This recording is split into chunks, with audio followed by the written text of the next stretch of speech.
아멘. 할렐루야. 우리 한번 인사합시다. 사랑합니다. 축복합니다. 은혜 많이 받읍시다.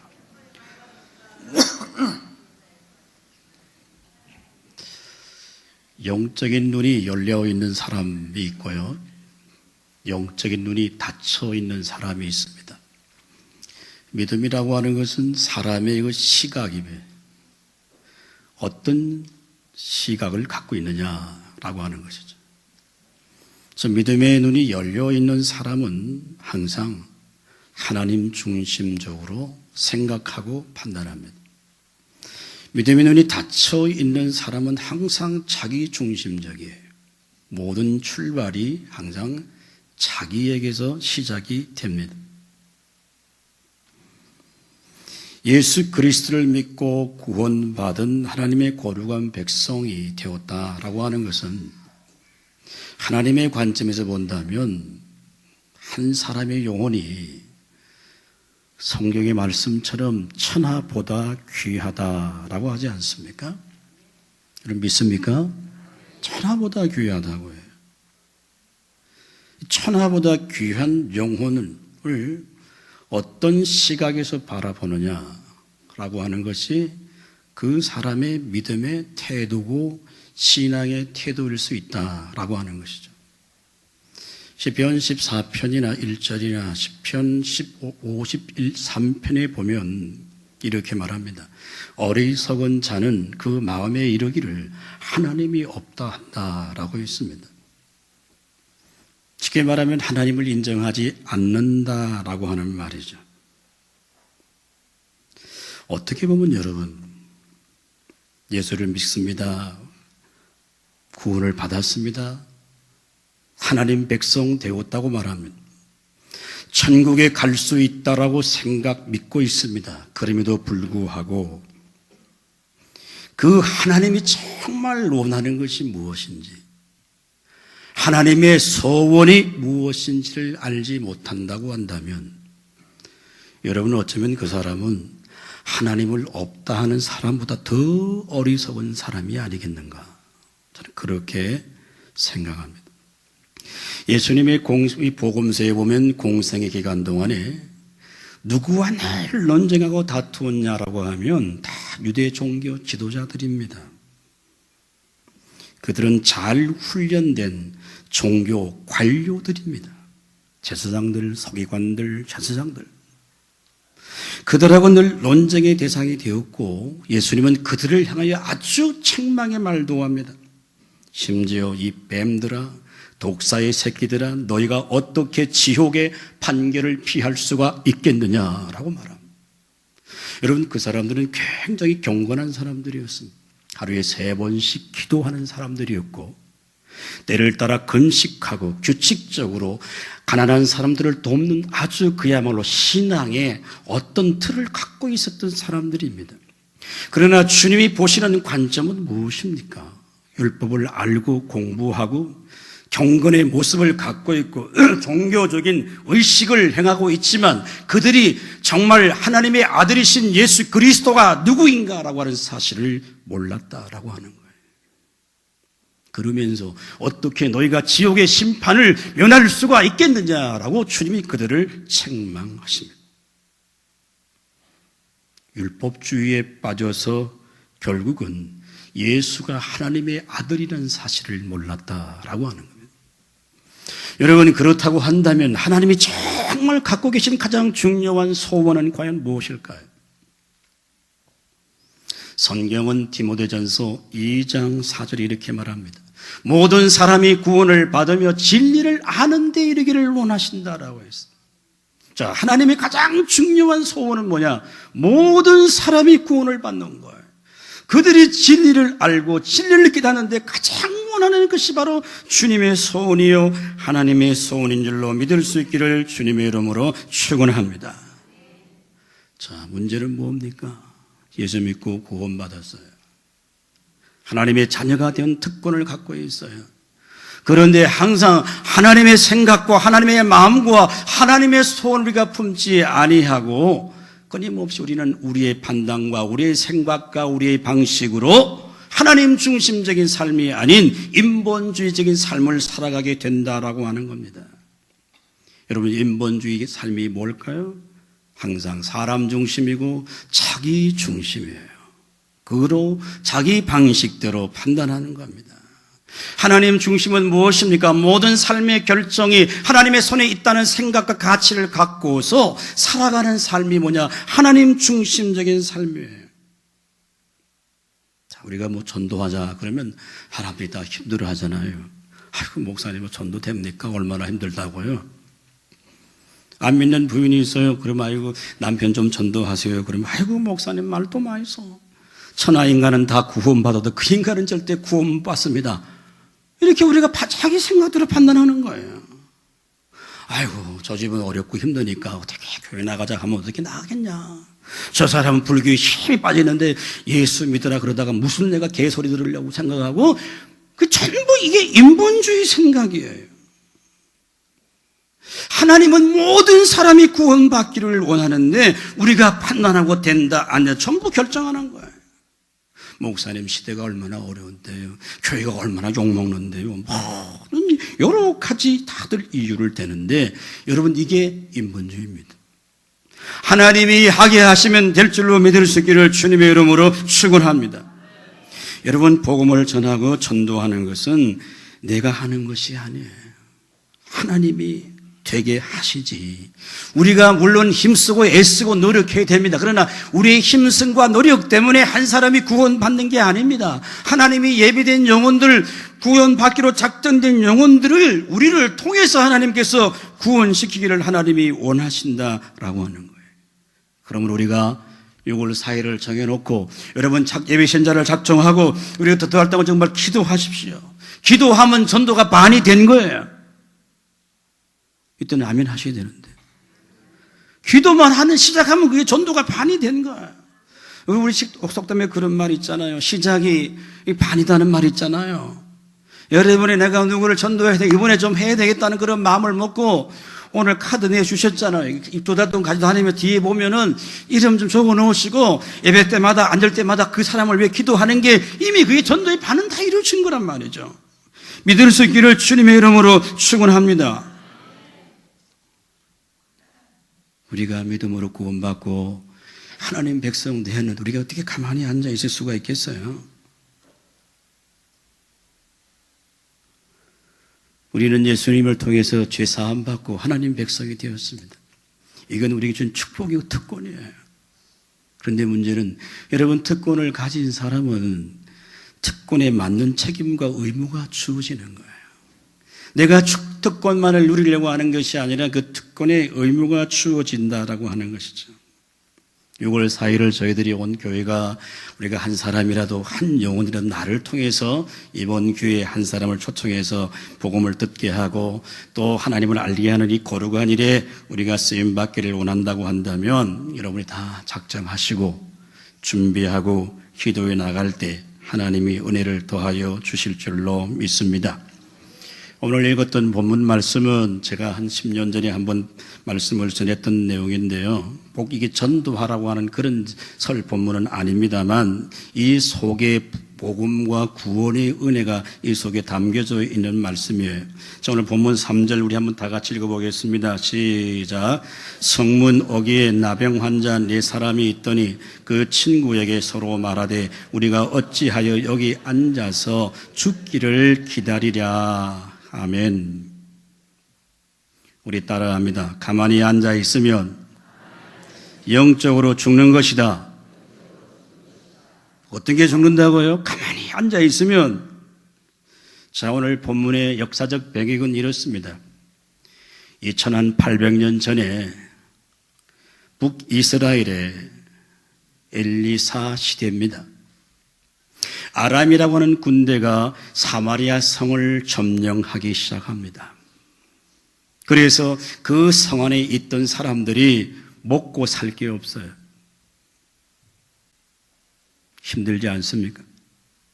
여러분, 고대 사회의 전쟁은 성 전체를 에워싸버리면은 여러분, 그 성문을 통해 음식이 들어가고 나가고 해야 되는데 양식이 들어오지 못하면 성 안에 있는 모든 사람은 굶어 죽게 되는 거예요. 6장 후반절에 어떻게 되었냐고 하면 너무 먹고 살 게 없어서 자식을 낳아서 자기 자식을 삶아 먹는 엄청난 비극의 현장이 사마리아 성 안에서 일어나고 있는 겁니다. 근데 오늘 본문의 시작은 그 성문 어귀에 나병 환자 4사람이 함께 있었습니다. 그 친구에게 서로 말하되 우리가 어찌해서 여기 앉아서 죽기를 기다려야 되겠느냐. 빨리 우리가 저 성읍으로 가자고 말하면서 성읍에는 굶어 죽으니 우리가 여기서 죽느니 차라리 아람 군대 진영에 가서 거기에는 양식도 많고 군량미도 많은데 우리가 차라리 여기서 앉아 죽지 말자. 그래서 어떻게 하느냐? 이 4명의 문둥병자가 어디로 가느냐? 아람 군대의 진영으로 들어가게 되는 거예요. 여러분, 구약 성경의 문둥병자는 그 시대 모든 사회, 가족과 격리된 사람들입니다. 성 안에 살 수가 없어요. 그래서 성 밖에 내던져진 사람들입니다. 그래서 자신들의 가족들이 음식을 공급해주면 그걸 먹고 살아야 되는데 자신들도 먹고 살 게 없으니까 어떻게 합니까? 문둥병자에게 무슨 음식이 공급되겠어요? 자, 우리가 여기 앉아있으면 죽게 되니까 일어나서 우리가 아람의 군대의 진영으로 가보자고 하는 거죠. 그리고 이들이 일어나서 인식하고 들어갑니다. 중요한 것은 무엇입니까? 그들이 죽기를 각하고 성으로 나갔을 때 아람 군대가 전부 다 퇴각해 버린 거죠. 그리고 양식이 산더미 같이 쌓여 있습니다. 기적적인 광경을 발견하게 됩니다. 오늘 이 4명의 나병 환자들은 가만히 앉아 있으면 죽을 것 같아서 성 안으로 들어가 봅니다. 성도 여러분, 우리는 모두 다 죄인입니다. 죄인은 하나님의 진노를 피할 수가 없습니다. 그러나 대부분 다 성도들은 자신의 영적인 상태를 잘 깨닫지 못합니다. 대부분의 사람들은 자신의 영적인 상태가 건강하다고 생각합니다. 아무런 문제가 없다라고 말합니다. 여러분, 우리가 한 끼만 좀 굶어보세요. 밥 생각나지 않습니까? 신호가 옵니다. 중요한 건 영적인 질병에는 자각 증상이 없다라고 하는 겁니다. 평소에 늘 건강하다는 사람이 병원에 가 진단을 받아요. 선생님, 조금 이상한 게 보이네요. 큰 병원에 한번 가보세요. 라고 하면 어떻습니까, 여러분? 온 천지가 무너지는 것 같지 않겠습니까? 암이 자각 증상이 없다라고 하잖아요. 통증을 느끼지 못한다고 합니다. 대부분의 사람들은 몸이 아플 때 흔히 저지르는 실수가 뭐냐면 너무 쉽게 자가 판단을 한다라고 하는 거예요. 제 후배 목사 가운데 한 친구가 뇌수술을 했습니다. 몇 년 전에. 늘 머리가 아프기도 하고 어지럽기도 하고 그래서 그 친구가 바카스를 좋아해서 늘 머리가 아플 때마다 바카스를 마셨대요. 근데 하루는 너무 심해갖고 경북대학교 병원으로 가보니까 머리 안에 종양이 이따만한 게 종양이 2개가 있는 거예요. 늘 자가 판단을 합니다. 여러분, 영적인 질병이라고 하는 것은 무엇입니까? 늘 염려와 근심의 자리에 앉으면서도 불구하고 일어나지 못한다고 하는 얘기예요. 이렇게 하면 안 된다는 생각은 하고 있지만 그렇게 행동으로 옮기지 못하는 겁니다. 일어나지 않는 것입니다. 오늘 4명의 문둥병자들 이미 절망에 있는 사람들이에요. 죽어도 아무 누구도 주목하지 않은 그 사람, 이 4명의 문둥병자들이 일어나서 우리가 여기서 죽으니 차라리 일어나서 우리가 진영으로 달려가 보자. 아람 군대의 진영으로 들어갔을 때 수많은 양식들이 산더미같이 쌓여지는 기적을 그들이 경험하게 된 겁니다. 사랑하는 성도 여러분, 우리가 예수 그리스도로 말미암아 구원을 받고 하나님의 거룩한 백성이 되었다고 한다면 우리는 현실에 안주할 수가 없습니다. 그러나 대부분의 많은 사람들은 믿음의 삶을 살아가면서 더 적극적으로 하나님이 원하시고 기뻐하는 거룩한 일에 자신의 시간과 몸을 들이며 에너지를 투자하려고 하지 않습니다. 가급적이면 다 편안한 삶을 살려고 해요. 그냥 주일에 와서 예배 한번 드리고 세상으로 나갑니다.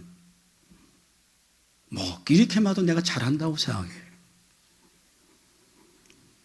교회를 안 나간 사람들이 얼마나 많은데. 목사님, 내가 주일 예배 지키고 11조를 할 테니까 내보고 뭐 하라고 하지 마세요. 어디 기도에 나오라 새벽 이런 이야기 하지 마세요. 늘 그렇게 삽니다. 습관적인 신앙생활을 합니다. 하나님께서 부르신 부름의 영광과 그 죄의 자리에서 구원하신 구원의 은혜와 그 목적을 우리가 잃어버리고 우리의 영혼이 점점점 편안한 삶으로만 추구한다고 한다면 이미 내게 영적 자각 정상에 있어야 되는 겁니다.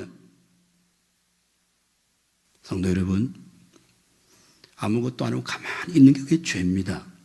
믿음으로 하지 않는 모든 게 다 죄라고 해서 성경은 말합니다. 가만히 있는 게 그게 죄예요. 하자 하는데 하지 않는 게 그게 죄입니다, 여러분. 오늘 이 4명의 문둥병자 누구도 주목하지 않아요. 다 소외된 사람이에요. 언제 죽을지 몰라요. 그런데 그들이 우리가 앉아있으면 다 죽을 터이니 아람의 진영으로 들어가보자. 이미 죽을 거. 그런데 하나님이 일하시는 거예요. 하나님이 역사하시는 거예요. 전도 안 된다. 힘들다. 아예 작정도 안 하려고 하면 여러분, 내가 받은 구원이, 내가 받은 복음이 이게 진짜 복음이 아니다는 거예요. 믿을 수 있기를 주님의 이름으로 축원합니다. 여러분, 그러면 전부 우리는 명목상 그리스도인으로 남습니다. 하나님 앞에 갔을 때 아무런 할 말이 없어요. 따라합니다. 전도는 주께서 행하시는 일이다. 자, 본문 6절 말씀을 보십시오. 우리 다 같이 읽습니다. 시작. 이는 주께서 아람 군대로 병거 소리와 말소리와 큰 군대 소리를 듣게 하셨으므로 아람 사람이 서로 말하기를 우리 왕이 우리를 치리하여 헷 사람의 왕들과 애굽의 왕들에게 값을 주고 그들을 우리에게로 오게 하셨다 하고. 아멘. 오늘 본문의 중요한 건 뭐냐? 주께서라고 하는 아람의 군대로 병거 소리, 말소리를, 큰 군대 소리를 듣게 한 거예요. 하나님이 듣게 하신 거란 말이죠. 그들은 어떻게 생각했습니까? 이스라엘 왕이 헷 족속의 왕들과 애굽의 왕들과 함께 연합해서 우리를 공격해오고 있구나라고 생각을 한 겁니다. 그들의 귀에 말소리와 병거 소리와 군대 소리가 막 들리기 시작하는 거죠. 그래서 혼비백산해서 모든 양식을 남겨두고 아람 지역으로 도망가 버린 거죠. 사랑하는 여러분, 이걸 누가 하셨다고 성경 기자는 기록합니까? 주께서 하셨다는 거예요. 여러분, 전도하고 영혼을 구원하는 것은 우리가 힘쓰고 애쓰고 노력하지만 내가 하는 것이 아니라 하나님이 하시고 주님이 하실 줄로 믿을 수 있기를 주님의 이름으로 축원합니다. 여러분, 기독교의 복음 메시지는 무엇입니까? 예수 그리스도께서 내 죄를 위해서 피 흘려 죽으시고 십자가에 달려서 나를 구원하신 그 구원의 사건이 내 노력과 내 의지로 이루어진 결과가 아니라 전적인 하나님의 은혜라고 하는 것 아닙니까? 이게 복음 아닙니까? 이게 우리 기독교의 진리가 아닙니까? 그렇다고 한다면 내 옆에 있는 사람도 어쩌면 하나님께서 믿게 하실 수 있고 하나님이 예비된 영혼이라고 한다면 주 앞에 나올 수 있다는 사실을 우리는 확신과 믿음을 가져야 됩니다. 왜냐? 전도는 내가 하는 게 아닙니다. 어떤 분은 그러니, 목사님 내가 얼마나 공들이고 얼마나 힘든데 그 인간의 고마 안 나옵니다. 이렇게 말하는 분들이 계시는데 중요한 건 공들인 만큼 하나님이 인정하시는 거예요. 기도한 만큼 하나님이 인정하시는 거예요. 사도 바울은 고린도교의 성도에게 편지하면서 이렇게 편지합니다. 고린도전서 3장 6절 7절 읽어볼까요? 시작. 나는 심었고 아볼로는 물을 주었으되 오직 하나님께서 자라게 하셨나니 그런즉 심는 이나 물 주는 이는 아무것도 아니로되 오직 자라게 하는 이는 하나님뿐이니라. 아멘. 전도가 왜 어려워? 내가 자꾸 뭘 꼬셔가고 사람 꼬셔오는 게 아니에요, 이게. 우리가 비록 물을 주지만 우리가 심지만 자라게 하시는 분이 하나님이란 말이죠. 우리는 하나님의 도구가 되는 겁니다. 그냥 전하면 되는 거고 작정하고 기도하면 그건 되는 거예요. 여러분, 복음을 전하는 전문가가 필요한 게 아닙니다. 전 프로가 되는 게 아니에요. 사람의 지혜로 말로 되는 게 아닙니다. 사람의 마음을 움직이는 분은 성령님이시고 하나님이시다라고 하는 것이죠. 우리가 믿음으로 나가면 반드시 하나님께서 예비해 놓은 영혼이 있는 줄로 믿을 수 있기를 주님의 이름으로 축원합니다. 여러분, 바울이 말이죠, 고린도 교회 성도들에게 편지하면서 2장 1절에서 3절 말씀 우리 다시 한번 읽어보면 좋겠습니다. 시작. 형제들아, 내가 너희에게 나가 하나님의 전거를 할 때 말과 지혜의 아름다운 것으로 아니하였나니 내가 너희 중에서 예수 그리스도와 그가 십자가에 못 박힌 것 외에는 아무것도 알지 아니하기로 작정하였습니다. 내가 너희 가운데 거할 때에 약하고 두려워하고 심히 떨었노라. 아멘. 자, 여러분, 사도 바울이 왜 두렵고 떨었을까요? 내가 너희끼리 함께 있을 때 내가 너희들에게 말과 지혜로 복음도 전하고 예수 그리스도의 십자가에 못 박힌 것 외에는 내가 아무것도 알지 않기로 작정했다. 이 말은 예수님의 바울의 모든 전도 사역의 핵심은 십자가의 복음이었다라고 하는 겁니다. 그런데 내가 너희 가운데 거할 때 심히 두려워하고 떨었다. 왜 떨었느냐? 죽을까 싶어 떨었겠을까요? 고린도 교회들이 그냥 사도를 잡아서 어떻게 할까 싶어 두렵고 떨은 것이 아니고 왜 바울이 두렵고 떨렸느냐? 자기가 말로 논리로 설득함으로써 복음을 전함으로써 오히려 십자가의 능력이 희석될까봐 내가 두렵고 떨었다는 얘기예요. 이 말은 뒤집으면 무슨 얘기냐? 복음이 전도가 사람으로 되는 게 아니고 오직 십자가의 능력이다라고 하는 거예요. 여러분, 우리가 애쓰고 기도하고 노력하지만 우리의 힘과 노력으로 되는 게 아니고 하나님의 은혜로 되는 겁니다. 사람이 말 잘한다고 전도되는 것도 아니에요. 공부 많이 했다고 복음을 논리적으로 증거한다고 되는 것도 아니에요, 여러분. 그냥 막 기도하고 예수 믿으면서 하는데 갑자기 하나님이 성령이 임할 수 있는 것이고 마음을 움직이는 거 아니겠습니까? 여러분, 그렇다고 한다면 전도 못할 사람이 어디 있겠습니까? 자꾸 우리는 우리 생각대로 우리 관습대로 하는 거예요. 하나님이 되게 하실 줄로 믿을 수 있기를 주님의 이름으로 축원합니다. 자, 마지막입니다. 오늘 9절 말씀 우리 다 같이 읽겠습니다. 시작. 나병 환자들이 그 친구에게 서로 말하되 우리가 이렇게 해서는 아니 되겠도다. 오늘은 아름다운 소식이 있는 날이거늘 우리가 침묵할 수 있도다. 만일 밝은 아침까지 기다리면 벌써 우리에게 미칠 것이니 이제 떠나 왕궁에 가서 알리자 하고. 아멘. 이게 어떻게 된 일이죠? 우리 한번 따라합니다. 예수를 믿는 자는 침묵할 수 없다. 지금 뇌병의 나병 환자들이 그렇죠? 진정에 들어가 보니까 양식이 막 엄청 많은 거죠. 근데 이걸 어떻게 지금 내면 저거가 다 먹지도 못하잖아요. 야, 이 소식을 빨리 사마리아 성 안에 있는 우리 성에게 알리자, 형제들에게 알리자. 내일 아침까지 기다리면 우리가 어디까지 침묵할 수 있겠느냐? 우리에게 이걸 이 소식을 어떻게 기다리겠느냐? 지금 빨리 달려가서 우리 형제들에게 우리 이웃들이 이 진정에 산더미 같은 양식이 있고 안에는 굶어 죽는데 그걸 알리자는 거죠. 내가 먹는 양식이 이웃 사람에게도 필요하다고 하는 사실을 인식한 거죠. 여러분, 침묵 자체는 죄가 아닙니다. 그러나 성안에 남은 사람들이 고통과 굶주림을 당하고 있는데 고의적으로 기쁜 소식을, 아름다운 소식을 전하지 않는 것은 죄단 말이에요. 진짜 예수를 믿고 십자가의 은혜를 경험한 사람은 침묵할 수가 없습니다. 사도 바울도 그런 얘기합니다. 내가 복음을 전한 자가 부득불 내가 전거하노니 내가 복음을 전하지 않으면 내게 화가 있다라고 그렇게 고백했어요. 오늘 4명의 분등병자들은 누구도 그 시대에 주목하지 않는 사람들입니다. 그 시대에 버림받고 배척받고 사망의 그늘 아래 앉아있는 정말 오갈 데 없는 사람들입니다.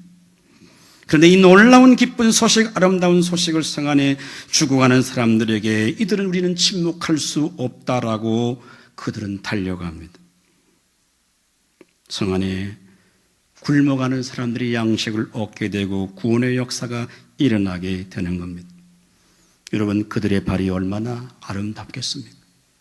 복음을 전하는 자의 발이 얼마나 아름답겠냐고 로마서 10장 15절 이하에 말씀합니다. 여러분, 우리가 정말 내가 예수를 만났으면, 정말 예수의 보혈의 피가 나를 구원해 주시고 내가 하나님 백성 되었다고 하는 확신과 믿음이 우리 가운데 있다고 한다면 우리가 어떻게 여러분 침묵할 수가 있겠습니까?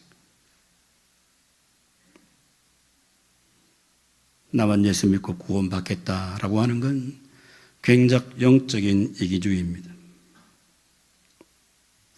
우리가 몸이 좀 아프더라도 민간요법을 통해서 음식을 하나 잘 먹어도 이거 이게 효험이 있다 그러면요 어떻게 합니까? 후역 식구들에게 아이고 권사님 주사 내가 이거 보면 희한하더라 봐라 그럴 거 아니에요 여러분. 그렇지 않습니까? 그거 하나도 전하는데 죄와 사망의 권세 안에 죽었던 우리를 살리신 그 십자가의 복음만 우리가 담대하지 못할 이유가 어디 있고 전하지 못할 이유가 어디 있습니까? 무엇이 두렵고 무엇이 겁나는 거예요? 저는 오늘 말씀을 읽으면서 정말 예수를 만난 사람, 예수를 경험한 사람은 여러분 침묵하고 있을 수가 없는 거예요. 침묵하면 가짜입니다, 여러분. 부담이 되든지 말든지 헐쌀 수 없어요. 성경이 그렇게 말하는 거예요. 하나님의 은혜를 내가 입었는데 은혜를 나누지 않으면 그건 진짜 은혜가 아니란 말이에요. 내가 하나님의 영광과 축복을 경험했는데 그걸 나누지 않으면 그건 가짜란 말이에요. 초대교회 사도들이 성령의 충만을 받았습니다. 그들이 목숨 걸고 복음을 전합니다. 유대 관원들이 그들에게 복음을 전하지 못하게 합니다. 그러면 죽인다고 합니다. 옥에 가뒀습니다. 그럴 때 여러분 사도행전 4장 20절에 뭐라고 말합니까? 읽어봅니다. 시작. 우리는 보고 들은 것을 말하지 아니할 수 없다 하니.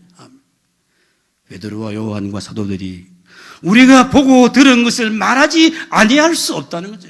여러분 복음은 우리가 말하지 않을 수 없는 거예요. 그래서 제가 사도행전 책을 하나 쓸 때 제목이 말하지 아니할 수 없는 복음이란 말이죠.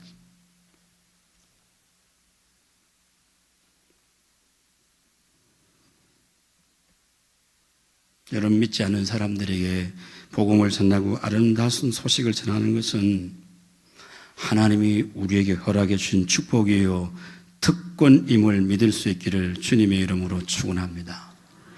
오늘날 많은 그리스도인들은 자신의 필요, 자신이 원하는 것을 위해서를 몸부림치다가 죽어가는 사람이 참 많아요. 기껏해야 자기 가족, 자기 자식 그것만 위해서 살다가 물론 그게 나쁘다는 건 절대 아닙니다. 여러분 기도하세요. 그러나 시시하게 살다가 인생을 끝내지 마시고 정말 가치 있고 의미 있는 그 일에 여러분의 삶을 들이다가 주 앞에 선다고 한다면 우리가 얼마나 복된 삶이겠어요.